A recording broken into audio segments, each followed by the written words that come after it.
پرانے وقتوں کی بات ہے کہ ایک یہودی کے پاس ایک مسلمان جوہری ہیرے تراشنے کا کام کیا کرتا تھا، جو اپنے کام میں ہنرمند اور حد سے زیادہ ایماندار تھا۔ یہودی اس سنار کی کاریگری سے بے تحاشا نفع کمانے کے باوجود اسے مناسب معاوضہ ادا نہ کیا کرتا، جس کی وجہ سے وہ بمشکل اپنے گھر کا خرچہ پورا کرتا۔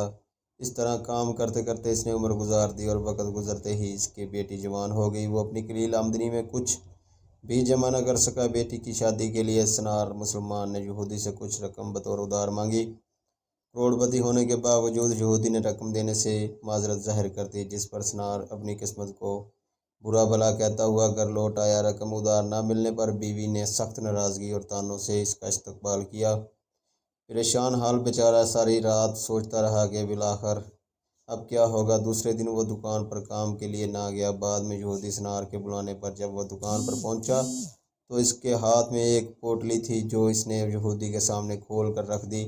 اس میں بیش قیمت ہیرا دیکھ کر یہودی سوالیہ نگاہوں سے کاریگر سنار کی طرف دیکھنے لگا۔ کاریگر بولا، مالک، یہ ہمارا خاندانی ہیرا ہے، اسے بیچنے کی اجازت نہیں۔ آپ اسے گروی رکھ کر مجھے کچھ رقم ادھار دیں، میں آپ کو رقم لوٹا کر اپنا ہیرا واپس لے لوں گا۔ یہودی راضی ہو گیا۔ مسلمان کاریگر قرضے کی رقم سے بیٹی کی شادی کر لی، پھر دن رات محنت کر کے قرض کی رقم آہستہ آہستہ ادا کرنے لگ گیا۔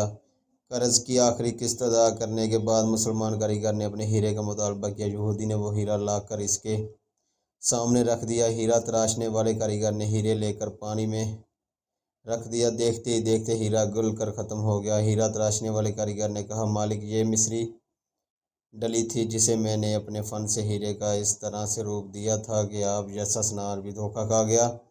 آپ نے میری عاجزی اور درخواست پر قرضہ نہ دیا، جس کی وجہ سے مجھے یوں آپ سے رقم نکلوانی پڑی۔ میں مسلمان ہوں، اس لیے بھاگا نہیں۔